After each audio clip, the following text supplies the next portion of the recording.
Hi family, welcome back to my channel. If you are new here, welcome. I'm Oyoko, but you can call me V. And today's video is going to be about tips for starting a new business or starting a service-based business, because as I am still on this journey, I would like to share some insights, some thoughts, some revelations, because I had a very difficult time trying to figure out what to do, what the next steps are when starting a business that is solely based on providing a service, especially if you do not have money at the very beginning of your business journey.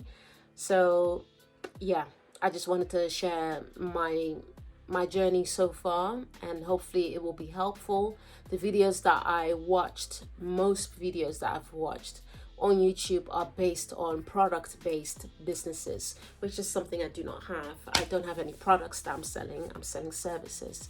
So yeah, I'm going to share what I know so far, and hopefully all of that will be incredibly helpful for you as well. Okay, so first things first, start with your business plan as soon as possible. Your business plan and your marketing plan.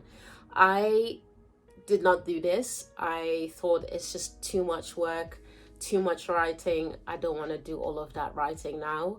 So I ended up writing my idea and the services that I was planning to provide, and that was it. I was more focused on how am I going to achieve the space, how am I going to achieve raising funds to support my business, and not thinking about how I could sell the business to people, as in how I can sell my story, how I can tell and persuade people in trying to support me, trying to see the core values of my business. I should have started with the business plan way sooner, like way sooner. It would have helped me review my business idea and how I would like to pivot my business. It would have helped with, pitching as well, because out of your business plan, you'll be able to create your unique selling point, as well as your pitch, your elevator pitch. If you start speaking with people and mingling, which is another thing that I would recommend, I will touch on this later in this video about networking and stuff. When you introduce yourself, mention that you are working on a startup and that you are trying to figure out what kind of service you would like to provide, or whatever the issue is, or whatever the thing is that you're working on. Especially if you're trying to seek funds from investors, then your business plan has to be solid. The marketing plan is more, for yourself, knowing how to communicate your story, how to sell your story, tell your why, what's your vision, what's your mission. You'll be able to pivot all of that when writing your plan. And I just did not do any of that.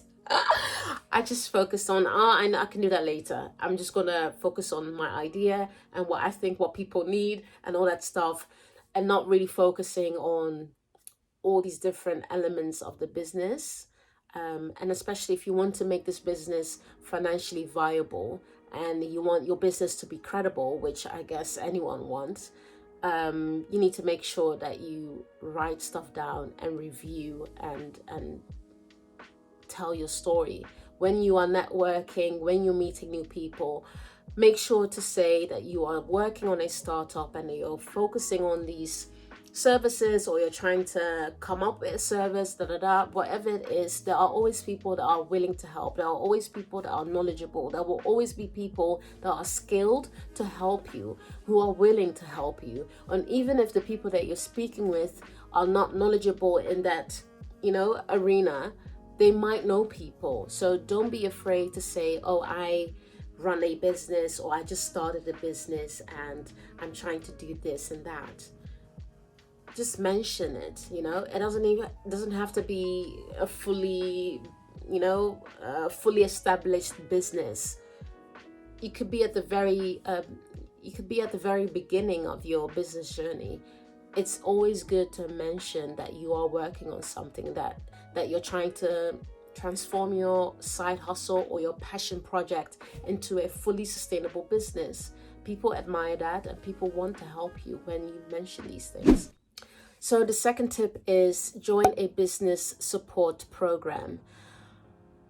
I joined a business support program at the very beginning when I came up with the idea to, start my business. However, because of COVID, the charity got hit hard. So they had to, anyway, this is actually irrelevant. All of that's irrelevant.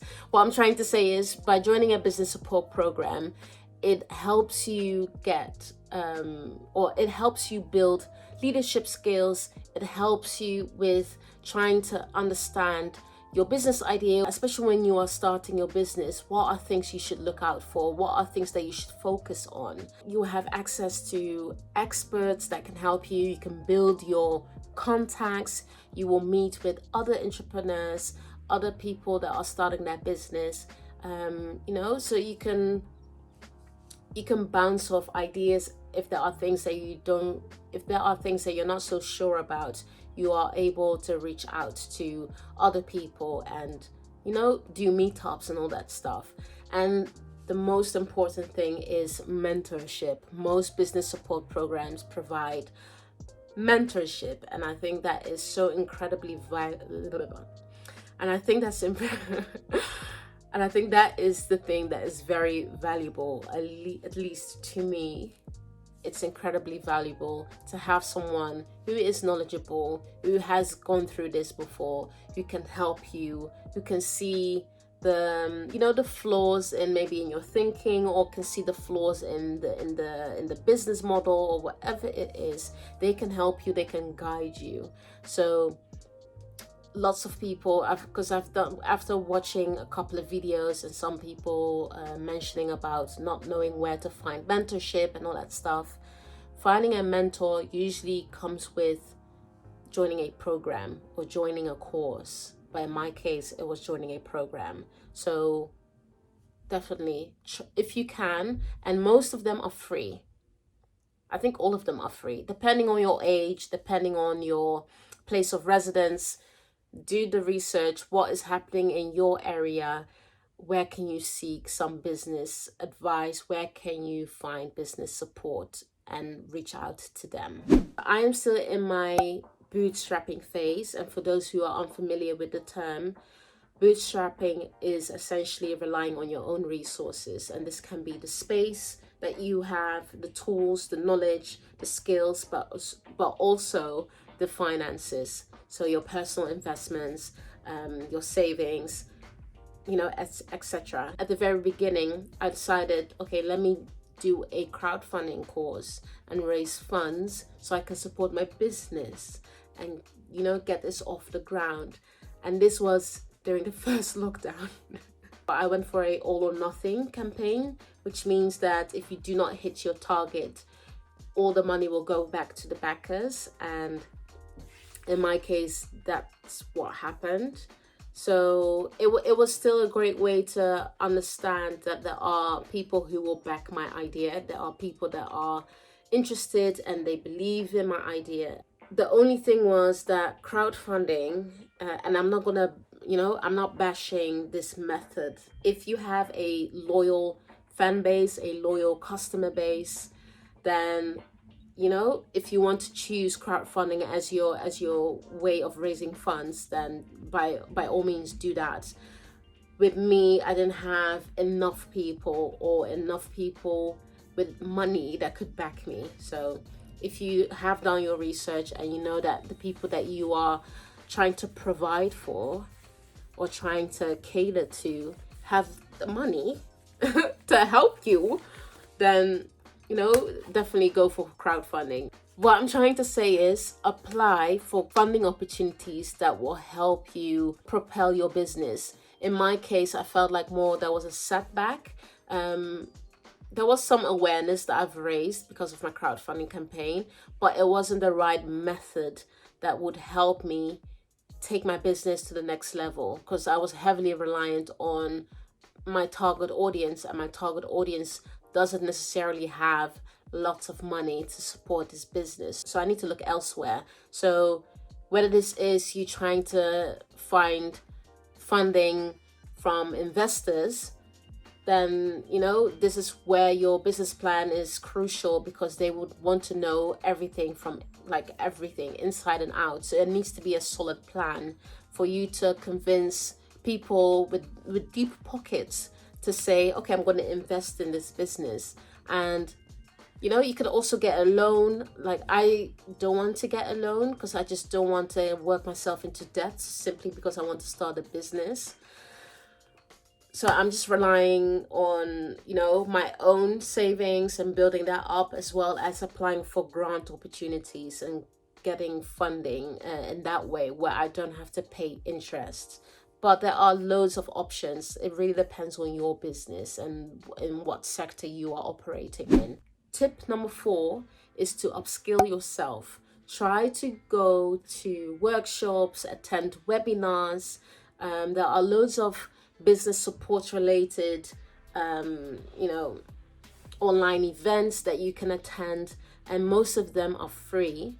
If you go there, you will meet like-minded people who are in the same position as you, that could potentially even become, you know, accountability buddies or potential collaborations or partnerships, or you know, you never know what could happen. Just try and seek information, but also go to these events that they are hosting for people who are eager to learn more about how they can improve their business, especially if you're running everything on your own. I'm doing this business by myself.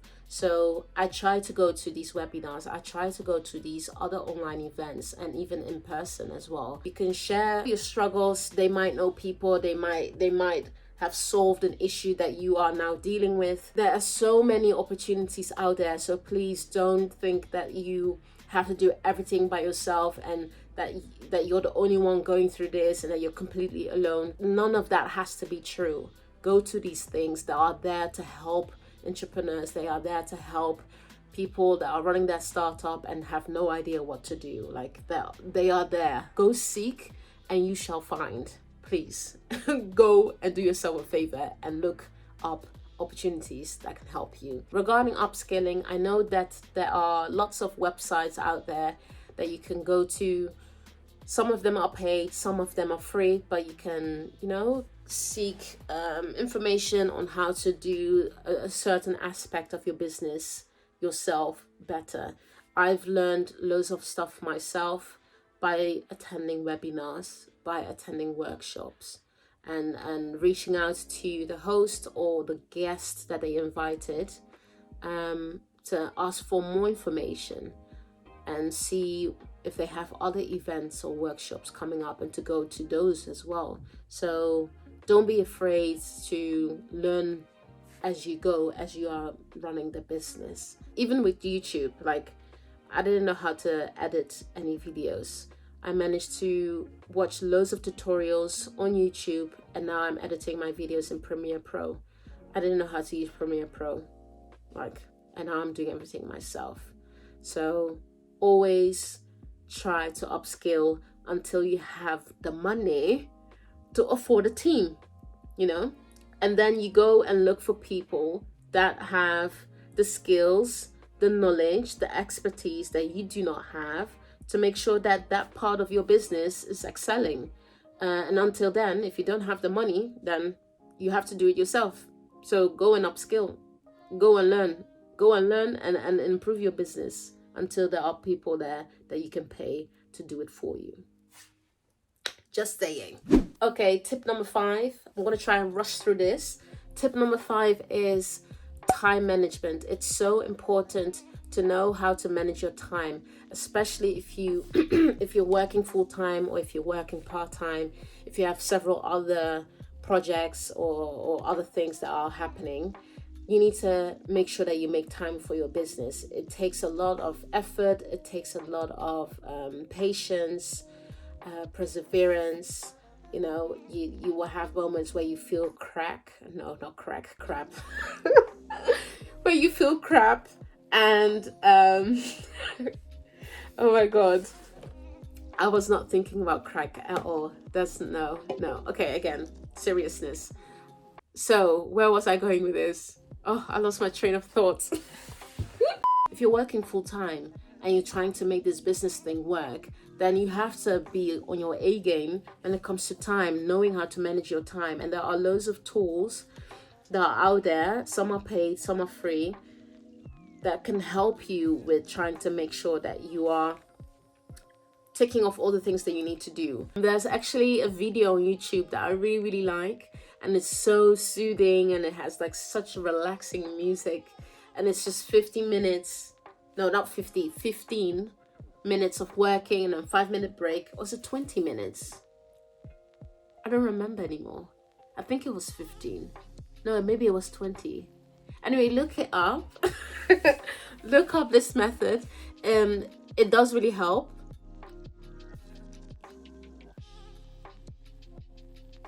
When it comes to PR, which goes hand in hand with marketing anyway, at least for me then, I think it goes hand in hand with marketing. Try to create a list of contacts of people that you know will be interested in your business, who will be interested in writing about your business and promoting the business, whether this is platforms, freelance writers, local newspapers, broadcasting platforms, what else, journalists. Try and find these people and find their contacts, and have a press kit, write a press release when you have a launch coming up, or when you have a pop-up, or I don't know, an event, that you know where to find these people, and to give them an overview of, this is what's going to happen. I would love to have an article about this, or I would love to do an interview or something, and reach out to those people. Even go to events where you know that these people are there. Try to network with them, strike up a conversation with them. And it's not like you're there to give them a whole elevator pitch, but let them get to know them, let them see you and your brand, and build a sustainable, long-lasting relationship with these people. And if you're not able to go to these places that they are going to, then do it online. Even reaching out to magazines, online platforms, and sharing that you have an event coming up and that you would like to invite them, and if they will be interested in featuring you in their new edition or whatever, something. It's all PR as well. Focus on earned media, instead of just focusing on advertising and all that stuff which you pay for. Let it be something that is organic, and associate yourself with brands that have the credibility that you want to have, that are in the same sector or in the same niche as you. I'm not saying go and join your competitors. I'm not saying that. It's about publicity. Get publicity, and this is how you will gain some traction and more awareness about your brand, and trying to create a buzz around the brand, create a buzz around your business. That's just really important. I'm going to do that when I have an event or when I have something else, And I did that a tiny bit with my crowdfunding campaign as well. I reached out to newspapers, I reached out to, magazines and freelance writers and all that stuff. And then I also added, I have a crowdfunding campaign. Could you add that?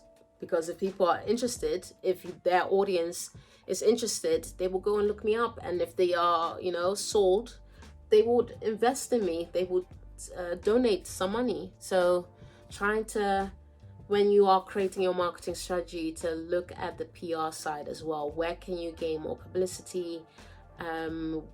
Which platforms align with your business values? Where do you want to be seen, or with which brands would you like to be associated with, in a way? So the last two things are networking and ideation, and I will start with ideation. So what I mean by this is always finding ways to improve my business model or my services. And I do this by brainstorming, mind mapping, not vision board, but making mood boards, and seeing what is it that I can improve what is it that I would like to get out of this, as if I was a consumer, if I was the client, and focusing on customer feedback. What was it that they enjoyed about your service, about your event, about your pop-up, whatever it is? Try and get information, get data. Data is so important.